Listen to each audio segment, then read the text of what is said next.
Talking about the recent PETA and this controversy between a dairy producer. So people are saying that lakhs of people are going to lose employment if they switch to plant-based milk. So what do you have to say about this? See, the employment argument, I appreciate it, but it is not absolute in itself.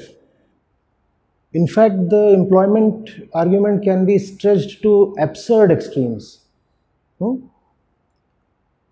I could say pickpockets are employed in their own industry, the pickpocketing industry.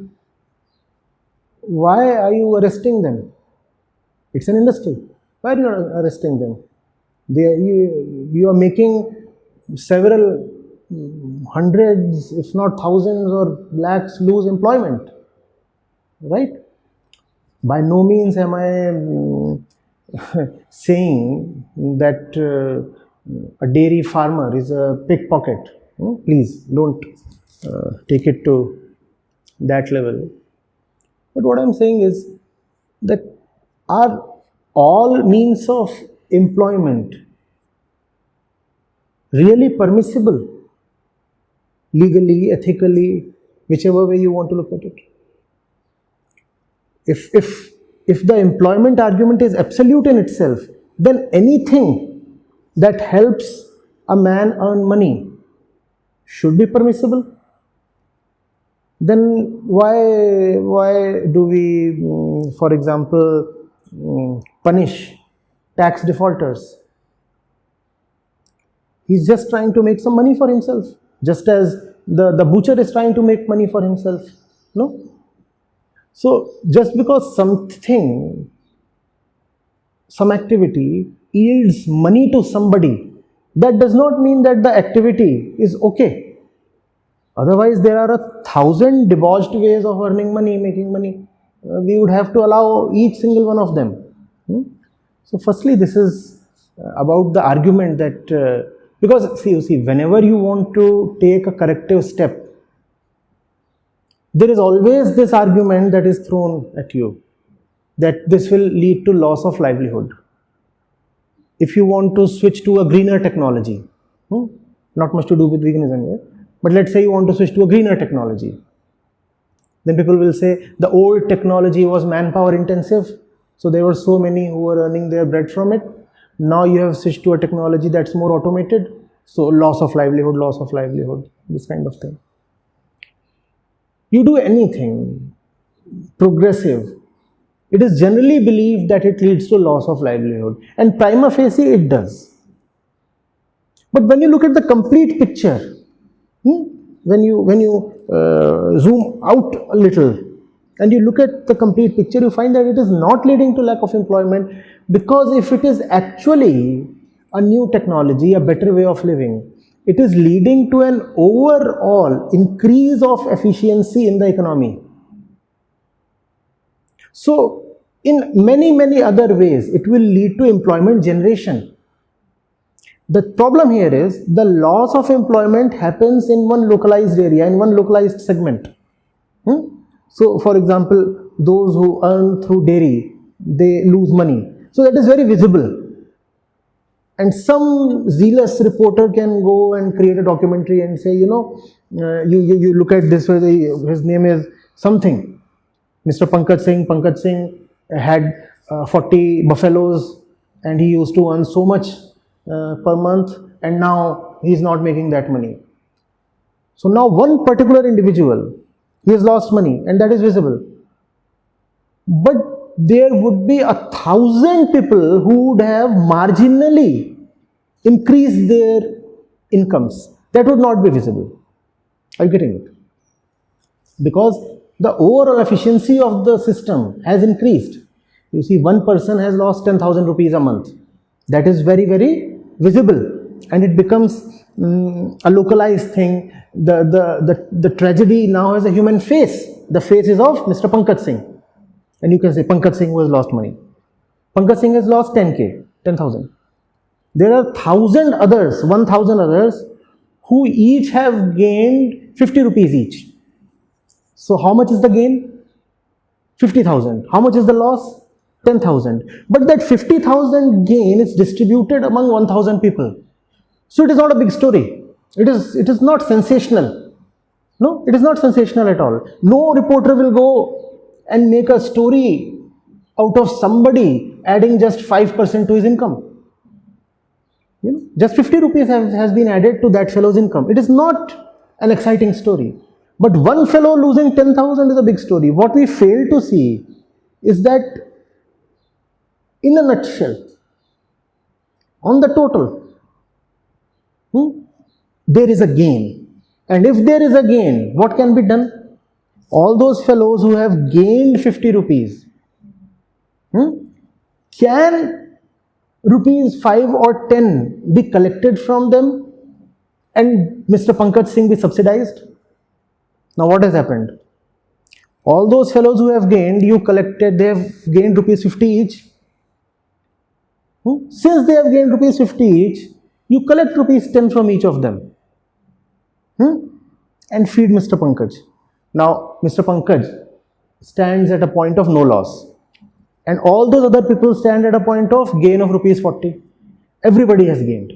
Everybody has gained. Are you getting it? So that kind of a thing can be done. But this is a classical problem in economics. Losses are localized. So they are very visible. The gains are scattered and long term. So they are not easily visible. Be it something like GST or whatever. The trouble that you face, the pain that you face is immediate and it has a human face. Whereas the benefits that you get are distributed and long term.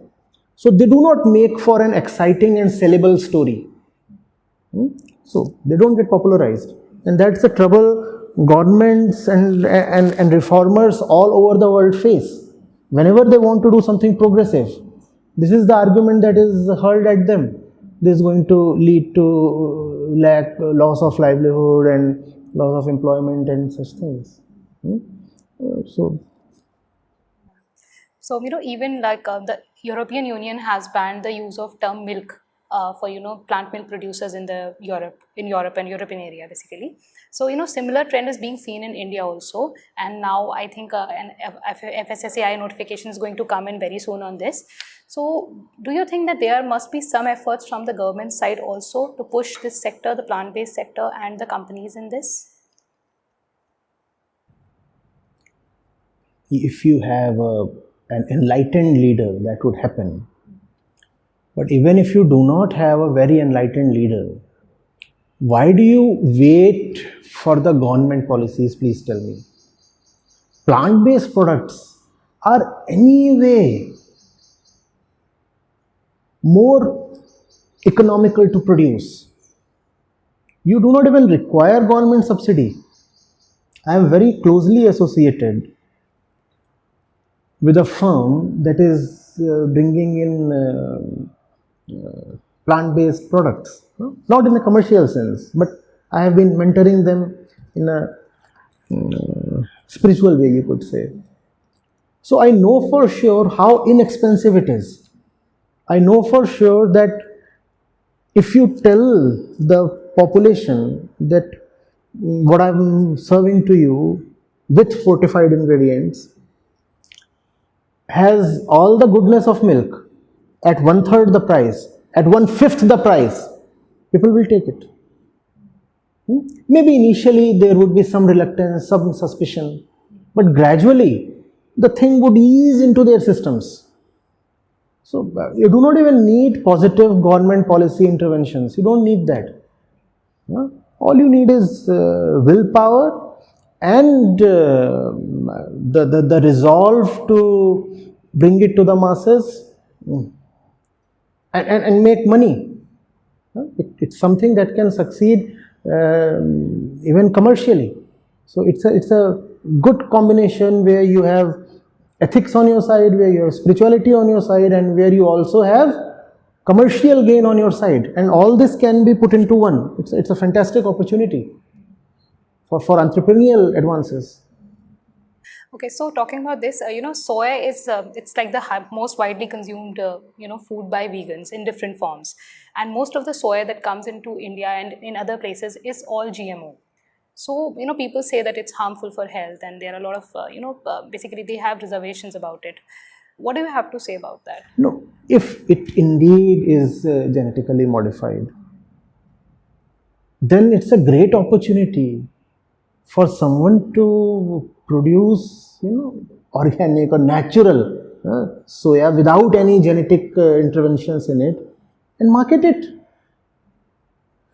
It need not be GM soya, right? So basically, Indian farmers need to, Obviously, they have a lot of opportunities ahead. obviously. I don't know whether you have done the numbers on this, but you will be surprised at how inexpensive the whole thing comes out to be. In fact, when I said I have mentored one concern, I have actually mentored two of them. And one of them actually supplies tofu and dahi and lassi, all of these vegan, to this place. And it was just last week or sometime I was scrolling the conversations that people here had with him on a group, and the entire load that he had delivered, this much, was for some 500 bucks something, 500 rupees and this much stuff. So, and you taste it, it's wonderful. And you look at the minerals, vitamins and all other stuff, it has proteins, it's again wonderful. The economic argument is in favor of it, the health argument is in favor of it, the spiritual argument favors it. Why would then anybody deny it? Huh? People do care for their pocket, don't they? You know what? Very silently, tofu is anyway creeping into our diets. There are a lot of these eateries. Tofu is being used in large quantities. Why? Because it is cheaper compared to paneer. So they are using tofu. And it tastes equally good. And it's not at all differentiable. Otherwise, their customers would have complained. No. The nutrition is fantastic. The taste is equally good, provided you know how to cook and all that. The process is a little different. So that's the argument that probably will help a lot, the economics. But even for that, the entrepreneur has to ensure that the pricing is right. If you look at the biggest soy brands in the country, who sell soy milk and all, I find their pricing just not optimal. The result will be that they will be able to skim a lot of cream, make a lot of money for themselves, but will fail in expanding the market. The market size will remain small, so they'll have a small customer base,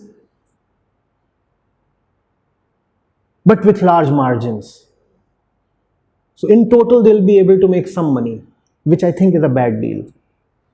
It's far better to expand the market by lowering the prices.